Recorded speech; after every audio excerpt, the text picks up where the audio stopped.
Young man is Muhammad Salim Khan. He is a lawyer, an academic, and a lecturer at the University of Durban-Westville. His faculty is law. Brothers and sisters, I'd like you to meet our chairman, Brother Muhammad Salim Khan. Brother Salim.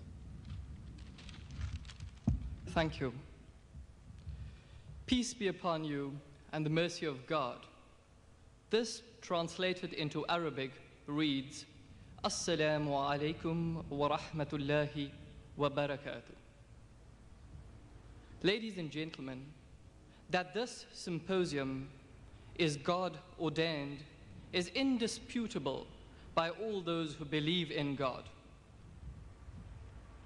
This begs the question, why are we present here?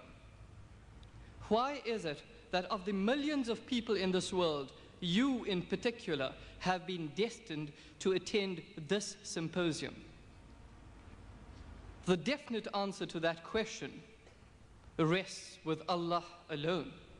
However, this does not preclude us from questioning, from inquiring, in order to establish the purpose of your attendance here this afternoon.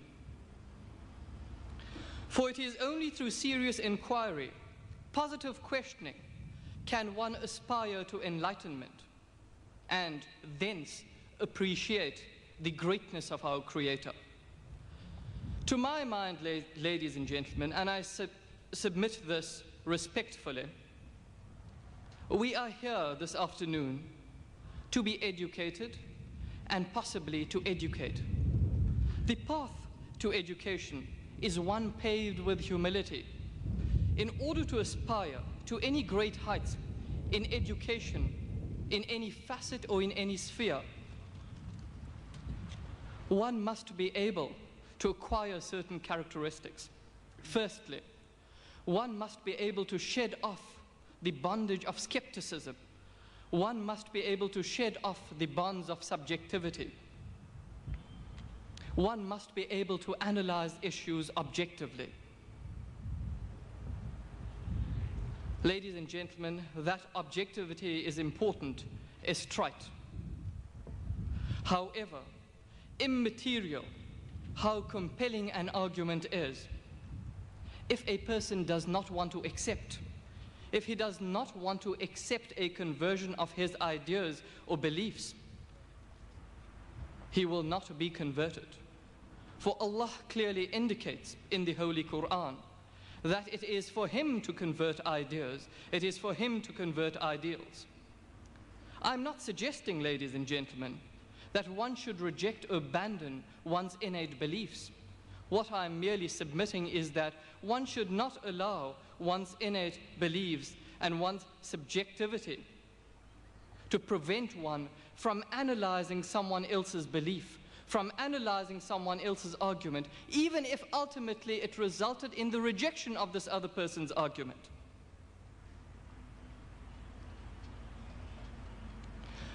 Ladies and gentlemen, this is a gathering, a symposium of goodwill.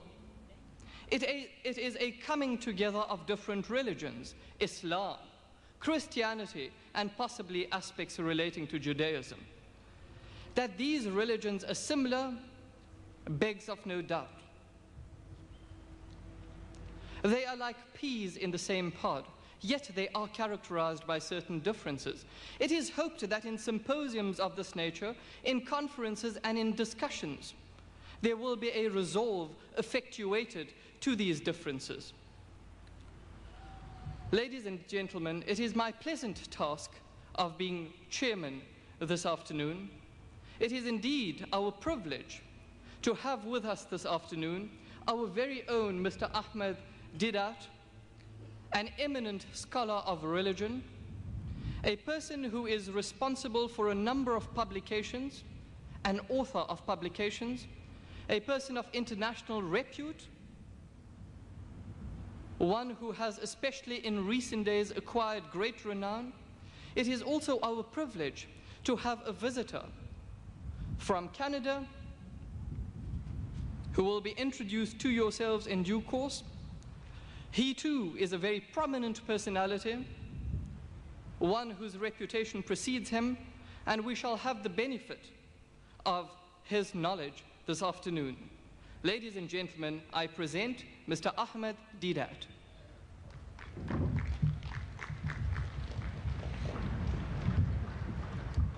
Assalamu alaikum wa rahmatullahi wa barakatuh. May the peace and blessings of God be upon you all. Mr. Chairman and brethren, Bodley, B-O-D-L-E-Y, Bodley, the American, in his book, The Messenger, he gives the relative strength of two of the mightiest religious forces on earth today, those of Islam and Christianity. He doesn't give us figures. He does not tell us that the Muslims today number 1,000 million and the Christians 1,200 million. But what he says is that these Muslims and Christians who are competing for the allegiance of mankind, that he says, that there are more professing Christians in the world than professing Muslims. Meaning that the number of people who tick off on census forms as Christians, there will be more of that than those who tick themselves off as Muslims.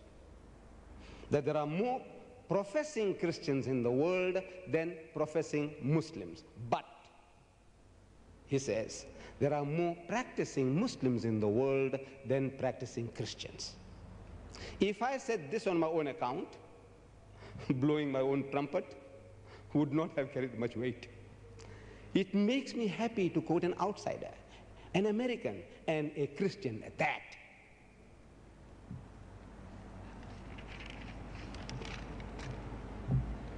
What is really the difference between Islam and Christianity? I may share with you that Islam is the only non-Christian faith which makes it an article of faith for its followers to believe in Jesus. No Muslim is a Muslim if he does not believe in Jesus. What he is made to believe is that Jesus Christ was one of the mightiest messengers of God. He is made to believe that he was the Messiah. He is made to believe that he was born miraculously without any male intervention, which many modern day Christians do not believe today. And he is made to believe, the Muslim is made to believe that Jesus Christ, he gave life to the dead by God's permission, and he healed those born blind and the lepers by God's permission. He gets all this from his book of authority, the Holy Quran. It is your privilege to get one. The MYM bookstall in the corner there, they are selling them for 5 rands each. 2,000 pages, an encyclopedia of 2,000 pages for 5 rands each. You will agree with me, this is very, very cheap. And if you can't afford it, Muslim as well as non-Muslim, you can write to the Islamic Propagation Center and tell us that, look, I'm earning 500 rands a month, but I can't afford a Quran, and you will get one by return post. Tell us why we should give you one for nothing. I'm not talking about the cultist, the born-again missionary. Look, he must pay for it, as we have to pay for the Bibles from the Bible house. But I'm talking about the general public. If you're interested in knowing the Quran, and if you can't afford it, write for one and get one free.